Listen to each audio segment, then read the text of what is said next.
Alhamdulillah, wassalatu wassalamu ala rasulillah, amma ba'd. Insyaallah pada kesempatan kali ini kita akan mengkaji sebuah kitab yang amat sangat fenomenal sekali di kalangan penuntut ilmu dan juga bahkan di kalangan para awam. Dan kitab ini yaitu Hadis Al-Arba'in An-Nawawiyah, ya, atau Matan Al-Arba'in An-Nawawiyah yang dikarang oleh Al-Imam An-Nawawi rahimahullah.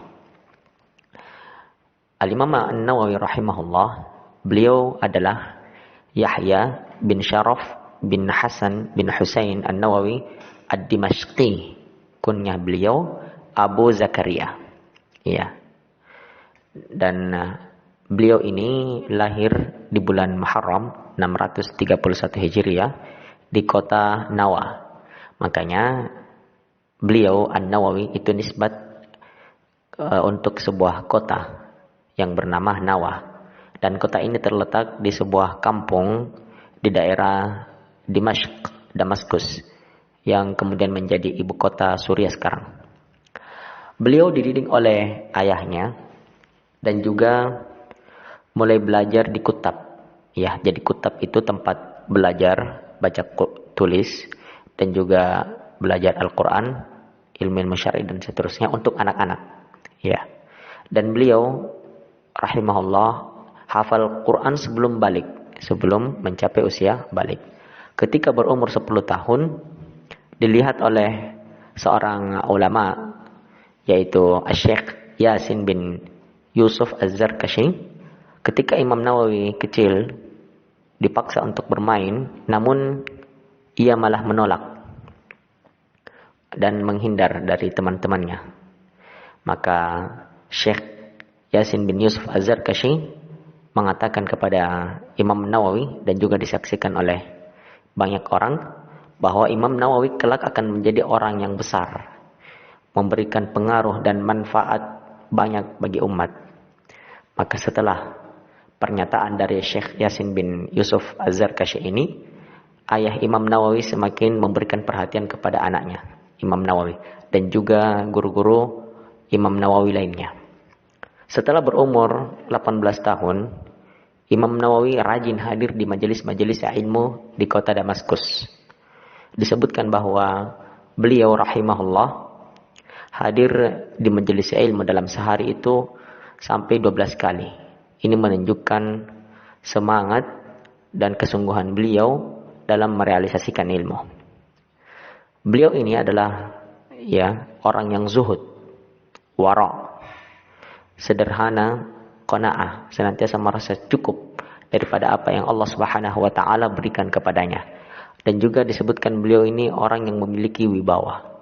Ya, beliau menggunakan seluruh waktunya dalam ketaatan kepada Allah Subhanahu wa taala, menegakkan amar ma'ruf nahi mungkar. Di antara guru-guru beliau adalah Abul Baqa An-Nablusi dan juga Abdul Aziz bin Muhammad Al-Ausi. Juga ada Abu Ishaq Al-Muradi, Abul Faraj Ibnu Qudamah Al-Maqdisi, dan juga ada Ishaq bin Ahmad Al-Maghribi dan Ibnu Al-Firqah. Ya. Di antara murid beliau ada Ibnu Al-Attar Asy-Syafi'i dan juga Abul Hajjaj Al-Mizzi, juga Ibnu Naqib Asy-Syafi'i, Abul Abbas Al-Ishbili, dan ada di antara murid beliau namanya Ibnu Abdil Hadi. Di antara karya-karya beliau adalah misalnya dalam ilmu hadis Arba'in Nawawiyah, kitab yang akan insyaallah kita kaji. Dan juga Riyadhus Shalihin. Ini banyak sekali taklim-taklim yang dibawakan oleh ustaz kita, ya, Riyadhus Shalihin. Al-Minhaj Syarah Sahih Muslim, ini penjelasan dari kitab Sahih Muslim. Kemudian ada juga karya beliau At-Taqrib wa Taysir fi Ma'rifati Sunan Al-Basharin, fi Ma'rifati Sunan Al-Basharin An-Nadhir. Ya. Dan juga dalam bidang fiqh misalnya Minhajut Talibin. Ya, ini di bidang fikih, dan banyak sekali ulama yang kemudian menjelaskan kitab ini. Seperti misalnya Kanzur Raghibin Syarah Minhajut Talibin. Ya. Dan juga misalnya kitab yang lain Radhut Talibin. Ini juga kitab fikih, dan kitab fikih yang paling besar yang dimiliki oleh beliau rahimahullah yaitu Al-Majmu'. Al-Majmu'. Syarh Al-Muhadzab. Kitab ini adalah kitab perbandingan mazhab. Iya. Beliau menyebutkan beberapa pendapat para ulama mazhab terkait dengan fikih, dan beliau terkadang merojehkan mazhab Syafi'i dan terkadang juga tidak merojehkan pendapat Imam Syafi'i dan merojehkan pendapat mazhab yang lain. Namun secara umum Imam Nawawi adalah mazhabnya Syafi'i. Mengapa? Karena beliau mengambil qawaid, prinsip-prinsip dan usul, ya, landasan-landasan dan juga dawabit, ketentuan-ketentuan, beliau ambil kebanyakannya dari mazhab Syafi'i, sehingga beliau dinisbatkan mazhabnya kepada mazhab Imam Syafi'i. Dalam bidang bahasa misalnya karya beliau Tadhibul Asma' wal Lughat. Ada juga dalam bidang akhlak, dan ini terkenal sekali dan sering dikaji khususnya di pesantren-pesantren yang orientasi utamanya adalah hafal Quran, yaitu kitab At-Tibyan fi Adab Hamalatil Quran. Ya, penjelasan terhadap akhlak, adab-adab para penghafal Al-Quran. Dan juga ada kitab yang lain misalnya dalam bidang akhlak Bustanul Arifin, dan juga misalnya Al-Adhkar.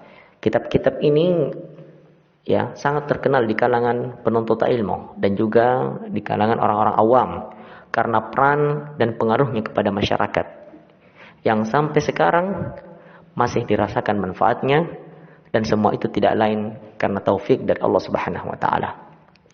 Adapun akidah beliau, ketika kita membaca sebagian kitab Imam Nawawi, itu beliau terkadang mentakwil. Apa artinya mentakwil? Mengubah makna sifat, ya, atau menafsirkan makna sifat Allah Subhanahu wa taala dalam Al-Qur'an atau dalam hadis. Padahal akidah Ahlussunnah wal Jamaah tidak mentakwil, melainkan menetapkan apa yang Allah Subhanahu wa taala tetapkan.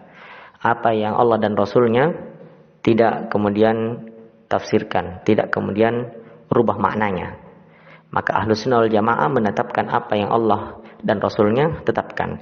Namun ada sebagian kelompok yang menyimpang dari akidah Ahlussunnah wal Jamaah, yaitu akidah Asy'ariyah, yang kemudian mentakwil ya sifat-sifat Allah Subhanahu wa taala.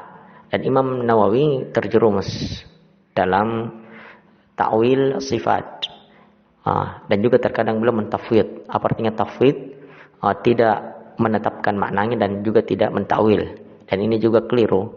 Yang benar adalah kita menetapkan apa yang Allah tetapkan. Namun kita tidak pernah kemudian menyamakan sifat Allah dengan sifat makhluk. Itulah akidah yang benar, akidah Ahlussunnah wal Jamaah.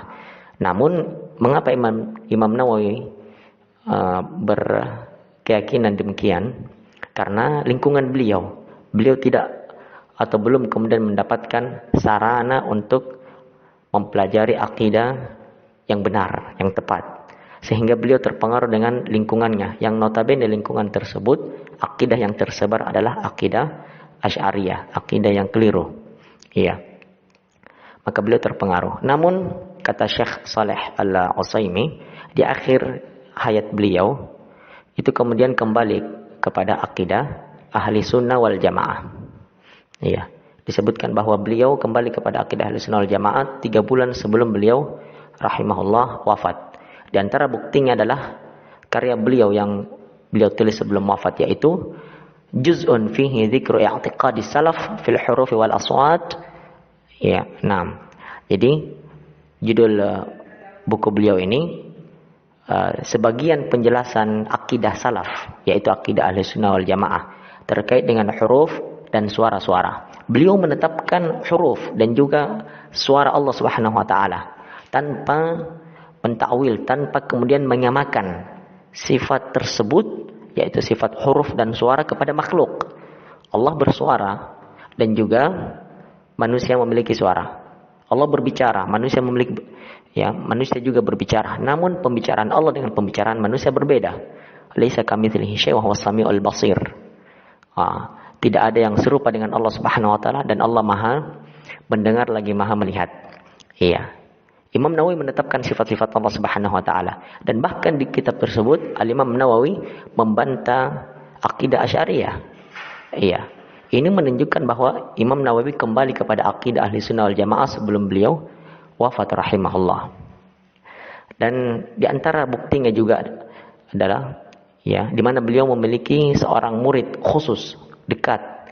Istilah kita murid andalan beliau, murid kesayangan, yaitu Alauddin Ibnu Attar.